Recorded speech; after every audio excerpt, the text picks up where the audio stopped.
Hey everyone, welcome to Law Spirits. So today I'm going to discuss 3-year LLB program of National Law School of India University, that is NLSIU Bangalore. Recently NLSIU Bangalore ने अपने university में 3 years LLB programme launch किया है and इसके लिए उन्होंने एक entrance भी रखा है जिसका नाम है NLSAT। As we already know कि 5 years BA LLB के लिए क्लैट होता है जो कि अराउंड 21 यूनिवर्सिटीज़ पार्टिसिपेट करती हैं।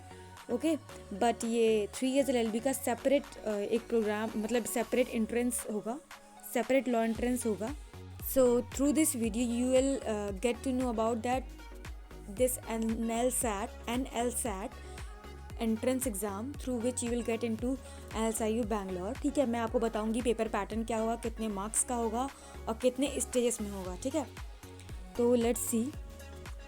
तो अगर हम यहाँ पे आएँ तो ओवरव्यू पहले दिया गया है।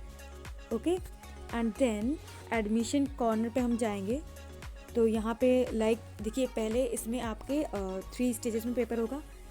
पहले एक ऑब्जेक्टिव पेपर होगा, ठीक है, ऑब्जेक्टिव टेस्ट होगा एंड देन सब्जेक्टिव टेस्ट होगा, उसके बाद इंटरव्यू होगा। And interview as a new thing, इसको काफ़ी टफ बना दिया गया है but still it is people will be able to crack this exam. Okay and इसका नाम ऑलरेडी मैं बता चुकी हूँ आपको कि NLSAT है। ठीक है, national level entrance examination process NLSAT। Okay, तो ऑब्जेक्टिव में MCQs होंगे 75 मार्क्स का। ठीक है, ऑब्जेक्टिव 75 मार्क्स का होगा एंड सब्जेक्टिव 65 मार्क्स का होगा, मतलब टोटल 140 मार्क्स का होगा। ठीक है, तो जो लोग ऑब्जेक्टिव क्वालिफाई कर पाएंगे, ऑब्जेक्टिव एग्ज़ाम क्वालिफाई कर पाएंगे, वही सब्जेक्टिव एग्ज़ाम देने के लिए एलिजिबल होंगे। जैसा कि यहाँ पे मेंशन्ड है, जो स्टूडेंट्स क्वालिफाई करेंगे ऑब्जेक्टिव पेपर वही सब्जेक्टिव पेपर के लिए बुलाए जाएंगे एंड उनका रेशियो होगा 1:5, मतलब कि 5 कैंडिडेट्स पर सीट। टोटल 60 सीट्स हैं तो मतलब कि 5 × 60 = 300, मतलब 300 स्टूडेंट्स बुलाए जाएंगे सब्जेक्टिव पेपर के लिए। एंड देन आफ्टर दैट जो इंटरव्यू होगा उसके लिए 1:2.5 रेशियो में बुलाए जाएंगे, मतलब कि ओनली 150 स्टूडेंट्स बुलाए जाएंगे इंटरव्यू के लिए। अंडरस्टूड।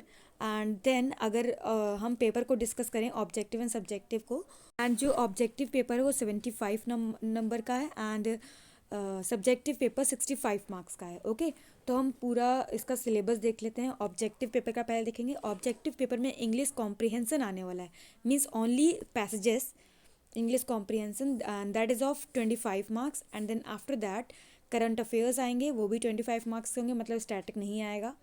एंड क्रिटिकल रीजनिंग यहाँ पे दिया हुआ है जो कि logical reasoning and legal aptitude को कंप्राइज करेगा। अगर हम क्लैट की बात करें BLLB के लिए तो क्लैट में आपका logical reasoning and critical reasoning आता है, बट यहाँ पे logical reasoning and legal aptitude आएगा। ठीक है, तो अभी वैसे कोई भी एक सैम्पल नहीं आया पेपर का, सिर्फ सिलेबस बताया है। ओके तो English comprehension, current affairs and critical reasoning 1 mark पर क्वेश्चन। ठीक है, और टोटल होंगे 75 मार्क्स का। देन आफ्टर दैट अगर हम सब्जेक्टिव के सिलेबस की बात करें तो legal aptitude and legal reasoning दोनों होंगे, वो भी 50 मार्क्स के, एंड करंट अफेयर्स होंगे 15 मार्क्स के। ठीक है, legal aptitude and legal reasoning में 50 मार्क्स का होगा एंड 10 मार्क्स का पर क्वेश्चन होगा एंड टोटल 5 क्वेश्चन आएंगे जैसा कि यहाँ पे लिखा हुआ है। Okay and then after that current affairs में आएगा ओनली 1 ऐसे, एक ऐसे आएगा एंड जो कि 500 वर्ड्स से ज़्यादा नहीं होना चाहिए। करंट अफेयर्स में ऐसे आएगा। Okay just note that, and 500 words से ज़्यादा नहीं होना चाहिए। एंड वहाँ पे 3 ऑप्शंस होंगे, उसमें से आपको एक चूज़ करना होगा और उसी पे ऐसे लिखना होगा। और ऐसे का हम लोग डिटेल देख लेते हैं। Applicants will be tested on their knowledge of the issue, जिस इशू पे आप लिख रहे हैं उसकी आपको नॉलेज होनी चाहिए। Okay ability to make cogent written arguments and write a well structured essay, मतलब कि आपके जो आर्ग्यूमेंट्स हों ऐसे में वो एकदम स्ट्रांग होने चाहिए। And then knowledge of law is not expected, उसकी जानकारी होना आपके लिए ज़रूरी हो। ठीक है, मतलब कि आपके पॉइंट्स जो होने चाहिए वो एकदम इंटेलेक्चुअल एंड। तो अब जो स्टूडेंट सब्जेक्टिव क्वालिफाई कर पाएंगे एंड उन्हें इंटरव्यू के लिए बुलाया जाएगा एंड इंटरव्यू में सिर्फ 150 स्टूडेंट्स बुलाए जाएंगे, मैंने आपको पहले बता चुका है। एंड इंटरव्यू में जो है वो यहाँ पे दिया हुआ है, in interview applicants will be assessed on the basic articulation skills, okay, original thinking and मतलब कि उनकी पर्सनल थिंकिंग जो है, किसी जो भी टॉपिक वो पूछेंगे पैनल से, जो भी कोई पूछेगा, and reasoning ability and passion for law and public service, ठीक है। सबसे जो मोस्ट इम्पॉर्टेंट थिंग यहाँ पे टेस्ट की जाएगी वो ये है कि पैशन फॉर लॉ, मतलब कि आप लॉ करने के लायक हैं या फिर नहीं, okay. And panel for interview shell consist of academics and eminent jurist, काफ़ी क्वालिफाइड ऑफिसर्स रहेंगे एकेडमिक्स सेक्शन में, एंड एमिनेंट ज्यूरिस्ट मतलब एमिनेंट जजेस रहेंगे जिन्होंने काफ़ी रीजनेबल जजमेंट पास करे हुए हैं, ओके। तो इंटरव्यू होगा आपका, और जब फाइनल रैंक आएगी, ये पॉइंट काफ़ी इंपॉर्टेंट है, जब फाइनल रैंक आएगी तो वहाँ पे आपके सिर्फ सब्जेक्टिव के मार्क्स देखे जाएंगे, सब्जेक्टिव जो कि 65 मार्क्स, ओके। मतलब कि फाइनल रैंक में आपका सिर्फ सब्जेक्टिव एंड प्लस इंटरव्यू देखा जाएगा, फाइनल रैंक आपकी सब्जेक्टिव एंड इंटरव्यू से बनेगी, ओके। सो आपको ये सब जानना ज़रूरी था। Now let's see the fees structure, okay. Study के बगल में फीस स्ट्रक्चर है, वहाँ पे हम देख लेते हैं। तो फीस स्ट्रक्चर है आपका, जनरल कैटेगरी के लिए 2,88,855 है, एंड SC एंड ST के लिए 2,85,445 है, okay. And subject to revision भी लिखा हुआ है, मतलब कि if required fees can be changed.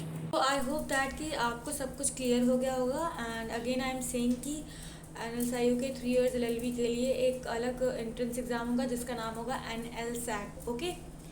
So I hope that this video would be helpful for you, and please like and share my video and subscribe to my channel, and do share my channel also with law aspirants and law students as well.